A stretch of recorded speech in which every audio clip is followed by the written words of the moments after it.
the oxygen man of Patna, Bihar, Gaurav Rai, who has so far saved over 900 lives by just providing oxygen cylinders to people who are in dire need, even in the second wave that we are witnessing. धन्यवाद गौरव राय जी हमारे साथ जुड़ने के लिए Republic TV के साथ। सबसे पहला सवाल, हमें ये भी पता है कि पिछले साल आप खुद कोरोना वायरस से पीड़ित थे, आप खुद हॉस्पिटलाइज थे, उसके बाद आपने निर्णय लिया कि ज्यादातर और ऐसे लोगों को आप ऑक्सीजन सप्लाई करें। आप इस बारे में कुछ बताइए। आपके सभी व्यूअर को मेरा धन्यवाद और आपको भी आभार कि इस मेरे जैसे एक छोटे आदमी को आपने अपने इतने बड़े प्लेटफॉर्म पे जगह दी। देखिए मैडम, हम अभी तक टोटल अगर आप देखिएगा तो 1450 आदमी की सर्वाइव करवा चुके हैं लाइफ, उसमें से 32 आदमी मरे हैं। और मेरा ये प्रयास पिछले साल जब मैं कोविड इन्फेक्टेड हुआ था उसके बाद से मैं और मेरी पत्नी ने यही चीज किया था कि फ्री ऑफ कॉस्ट सिलेंडर हम लोग उपलब्ध करवाएंगे, और अभी तक का अनवरत चल रहा है। लेकिन अभी दो बातें हो रही हैं, सिलेंडर उपलब्ध नहीं है और फ्लो मीटर जो होता है जिसका रेगुलेटर आप कह सकती हैं, और ऑक्सीजन पाइप, ये सब भी पटना जैसे शहर में उपलब्ध नहीं है। इसको हम सरकार की लाचारगी कहेंगे या अपनी किस्मत कहेंगे, ये नहीं बता सकते हैं। लेकिन मैम, हम अपने हिसाब से अपनी गाड़ी में कल भी हमने 11 आदमी को ऑक्सीजन सिलेंडर प्रोवाइड करवाया था। आज भी मेरी कोशिश है, लोग सिलेंडर वापस नहीं करना चाहते हैं, उनके मन में एक अज्ञात डर हो गया है कि क्या होगा, हॉस्पिटल में बेड नहीं है, हम किस तरह से सरवाइव करेंगे।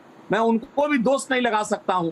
आज मैं सुबह से करीब 7 सिलेंडर अभी तक वापस लाया हूं मैडम, और सिलेंडर लाया हूं, अब उसको रिफिलिंग के लिए जाऊंगा। रिफिलिंग की हालांकि उतनी दिक्कत नहीं हो रही है कल परसों के अपेक्षा, आज उतनी दिक्कत नहीं हो रही है। लेकिन मैडम, हम लोग सब एक तरह से डेंजर में हैं।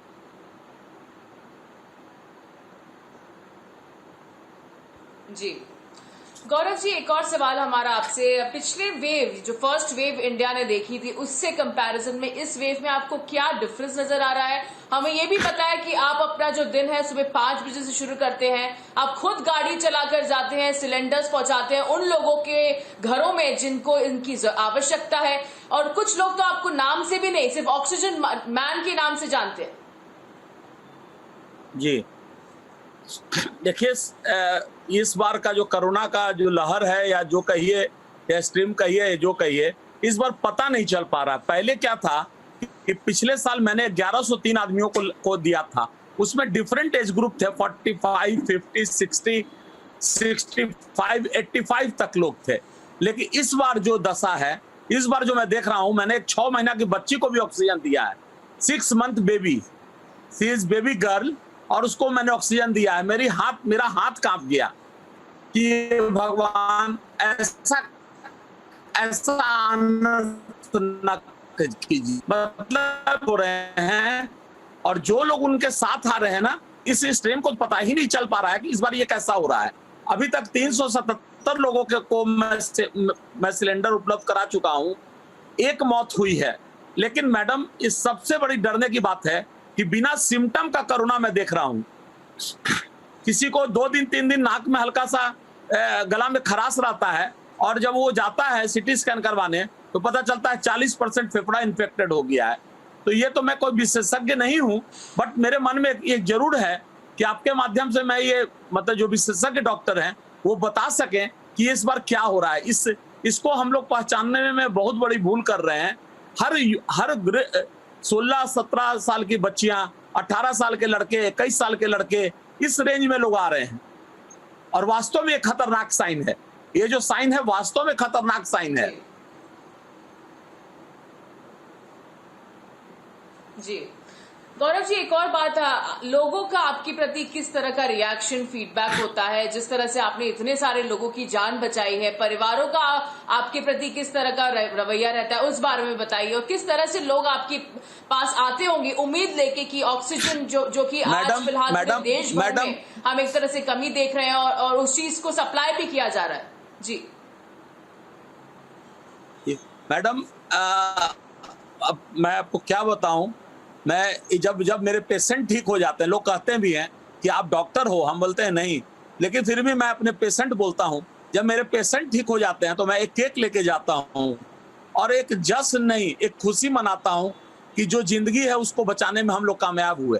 बड़ा बोल नहीं बोलेंगे, लेकिन मैंने फील किया है, एक बुजुर्ग आदमी मेरे कंधा पे, मेरे गर्दन तक आके एकदम सुबह के रोने लगे, और मैं उस तरह के मानवी मैं भी बहुत भावुक हो गया। और यही चीज कहा उन्होंने, उनके पास 900 रुपया करीब रेजकी था, रेजकी मतलब अठन्नी चरन्नी मिला के, बुजुर्ग आदमी है, सेना से रिटायर हैं, और उन्होंने मुझे उस थैली को मेरे हाथ में सौंप दिया।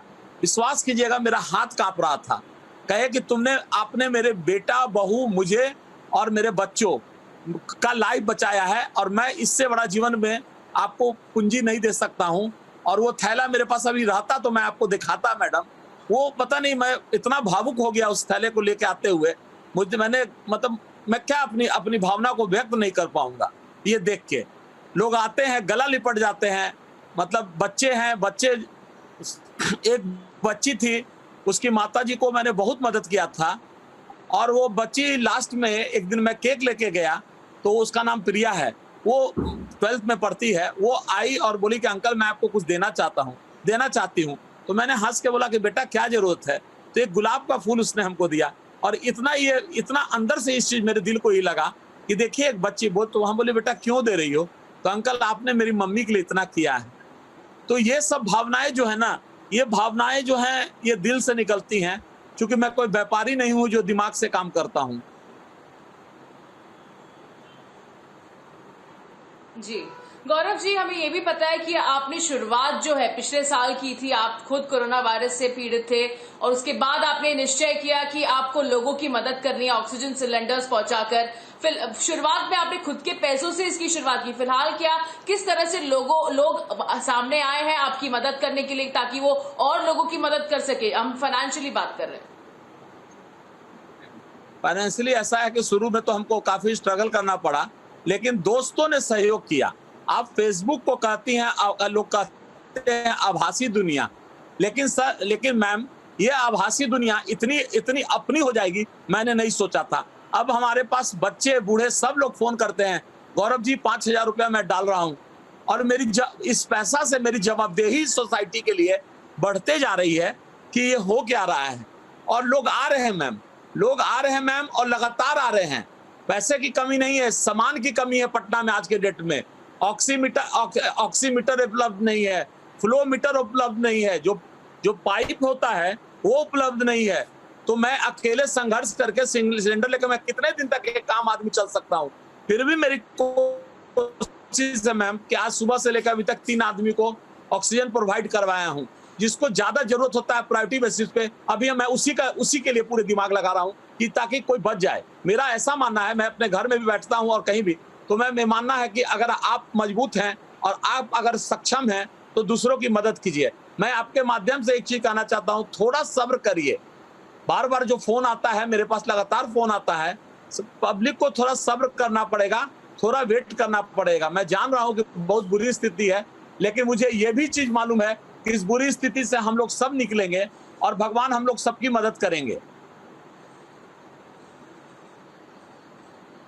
जी धन्यवाद Gaurav Rai ji, the oxygen man of Patna, for joining us here on Republic TV. We hope that hearing your stories, more people get inspired to go out there and help people out in such dire situations. सब लोग स्वस्थ रहें, यही मेरी कामना है।